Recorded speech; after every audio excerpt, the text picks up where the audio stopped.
बिस्मिल्लाहिर्रहमानिर्रहीम अस्सलाम वालेकुम वरहमतुल्लाहि वबरकातहू। दोस्तों, रीडिंग कॉम्प्रिहेंशन एक पैसेज आपके लिए है।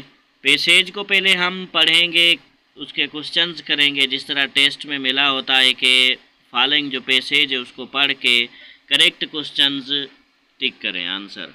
तो इसकी मैंने ट्रिक ऑलरेडी आपसे बताई हुई है कि जब भी आपको कोई पैसेज मिले और कहा जाए कि नीचे क्वेश्चन दिए गए हैं, उसके सही जवाब आप ढूंढें, तो आपको क्या करना है, टाइम बचाने के लिए सबसे पहले आपने पैसेज के बजाय क्वेश्चंस को पढ़ना है। अब क्वेश्चन क्या है, क्योंकि क्वेश्चन को आप पढ़ेंगे आपके जहन में होगा ये सवाल पूछे गए हैं। जब आप पैसेज पढ़ेंगे तो आपके जहन में डायरेक्ट वही क्वेश्चन आएगा, ये चीज़ नीचे पूछी हुई, डायरेक्ट ही आप टिक कर देंगे। अगर आप पहले पढ़ेंगे पैसेज फिर क्वेश्चन, तो फिर आपको पैसेज पढ़ना होगा, क्योंकि पैसेज है बड़ा, ढूंढेंगे ये लफ्ज़ कहाँ पे लिखा है। अगर क्वेश्चन पढ़ेंगे तो फिर ढूंढने की कोई भी ज़रूरत नहीं होगी, टाइम आपका बिल्कुल बचेगा। अब देखें, पहला क्वेश्चन मिला हुआ है, what was the title of the king. जो किंग है, बादशाह था, उसका टाइटल क्या है। उसके बाद यानी बादशाह का टाइटल क्या था। Option A king, B maharaja, C emperor या डी सुल्तान। उसके बाद नंबर सेकंड है, dash used to listen to the complaints of the people. वो लोगों की कंप्लेंट्स सुना करता था। अब डैश लोगों की कंप्लेंट सुना करता था, कौन। Option A the emperor himself, यानी जो हुक्मरान था वो खुद, या पिराइस्ट कहते हैं पादरी को, यानी आलिम दीन को भी कह सकते हैं, लेकिन स्पेशली यूज्ड फॉर पादरी, यानी ईसाई मज़हब का जो आलिम होता है। उसके बाद कोर्टियर्स, यानी दरबारी जो बादशाह के दरबार में होते हैं। उसके बाद या सोल्जर्स, सिपाही। अब इसके बाद तीसरा क्वेश्चन आ, this passage is mainly about, यानी ये जो पैसेज है ये मेनली अबाउट है, किस बारे में, इसका टॉपिक क्या है। ऑप्शन ए किंग, बादशाह। ऑप्शन बी एम्परर, हुक्मरान। Option C great king and his wisdom. और यानी इसका मतलब है कि एक अजीम, एक आला, एक बहुत अच्छा बादशाह और उसकी विजडम यानी अक्लमंदी। ऑप्शन डी है great king and his kingdom, एक अजीम, एक आला, बहुत अच्छा बादशाह और उसकी किंगडम, बादशाहत। नंबर 4 है, the underlined word of the passage is dash in grammar, यानी इस पैसेज के अंदर जो अंडरलाइंड वर्ड है वो ग्रामर में क्या है। अब इसका ऑप्शन है वर्ब है, एडवर्ब है, नाउन है या नन ऑफ दीज है, इनमें से कोई नहीं। उसके बाद नंबर क्वेश्चन 5 है, king ordered to the soldiers, बादशाह ने सोल्जर्स को हुक्म दिया, to build a big bell, यानी एक बड़ी बेल बनाने के लिए, डैश ऑफ द पैलेस, हवेली के डैश। ऑप्शन है इन फ्रंट, यानी आगे। बी है बिसाइड, यानी साइड में। ऑप्शन सी है बैक साइड, पीछे। डी है नियर या नियर। अब इसका मतलब है कि बादशाह ने हुक्म दिया सोल्जर्स को कि बड़ी बेल लगाई जाए हवेली के, ऑप्शन है आगे, यानी हवेली के आगे लगाई जाए, हवेली की साइड में, पीछे या हवेली के नज़दीक। तो उसके बाद ऑप्शन नंबर यानी क्वेश्चन 6 है, the purpose of the bell was dash, यानी बेल लगाने का जो मकसद था वो डैश था। ऑप्शन है quarrel, option B dispute, option C wisdom, option D है जस्टिस। आइए दोस्तों, अब पढ़ते हैं पैसेज को।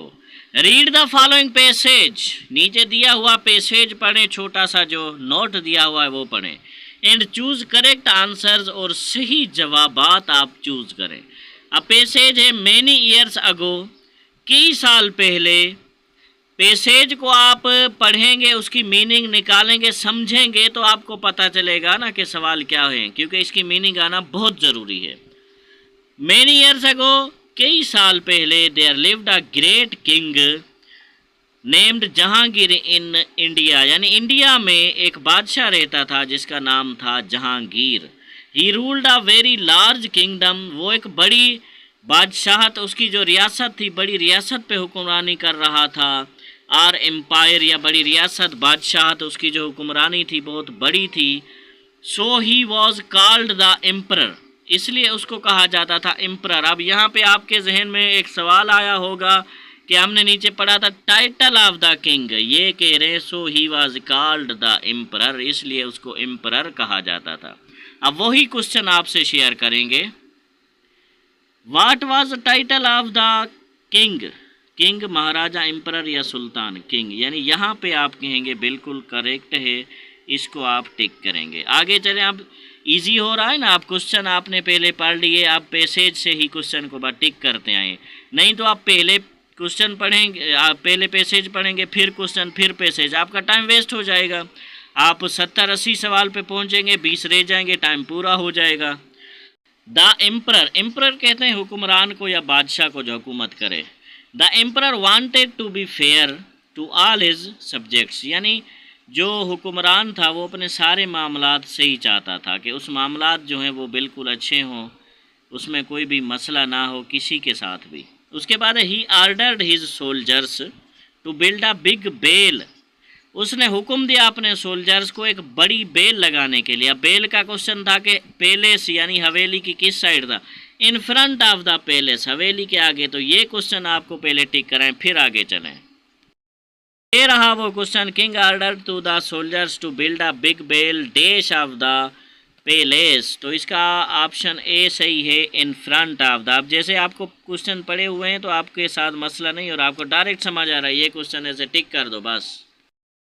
ही देन सेंट ट्रूप्स, उसने फिर भेजे फौजी दस्ते, यानी बेल लगवाने के बाद उसने फिर भेजे फौजी दस्ते to every part of the empire, उसकी जो रियासत थी उसके हर हिस्से में। He then sent troops to every part of the empire, उसने अपनी रियासत में फौजी दस्ते भेजे, यानी बेल लगवाने के बाद फौजी दस्तों को भेज दिया। They announced that if people had any complaints, उन्होंने वहाँ जाके ऐलान किया कि अगर कोई भी लोगों के साथ कोई मसला है, they could come to the palace, तो वो हवेली पर आ जाएं। जैसे मामा ठाकुर कहता है हवेली पर आ जाना, वैसे ही हवेली पर आ जाएं। एंड रिंग द बेल, और बेल को बजाएं। The emperor himself use to listen to their complaints, बादशाह खुद, हुक्मरान खुद सुनेगा मसाइल जो भी कंप्लेंट होंगी आपकी। He would give them justice, और वो उन्हें इंसाफ देगा। अब ये क्वेश्चन था, आप देखते हैं कौन से क्वेश्चन रह चुके हैं, उसको अभी हम करेंगे। क्वेश्चन है कि किंग का टाइटल क्या था, ये था एम्परर हो गया। Dash use to listen the complaints to the people, लोगों की वो कंप्लेंट सुनेगा एम्परर हिमसेल्फ, इसको आप टिक करेंगे। Passage is mainly about, passage किसके बारे में, बादशाह के बारे में, हुक्मरान के बारे में, बादशाह और उसकी अक्लमंदी के बारे में, या great king and his wisdom, option D is correct. उसके बाद अंडरलाइंड वर्ड, ग्रामर में क्या है, अंडरलाइंड वर्ड क्या है पहले तो हम वो देखेंगे। पैसेज में देखें अंडरलाइन वर्ड जो है वो है एम्परर, एम्परर है नाउन, आप नाउन को टिक करेंगे। तो दोस्तों हमारे साथ रहिए, हमारा आज़म यूट्यूब चैनल देखते रहिए, और हर जॉब्स की, चाहे वो गवर्नमेंट की हो, प्राइवेट हो, या एग्ज़ामिनेशन की प्रिपरेशन हो, हमारे साथ रहें।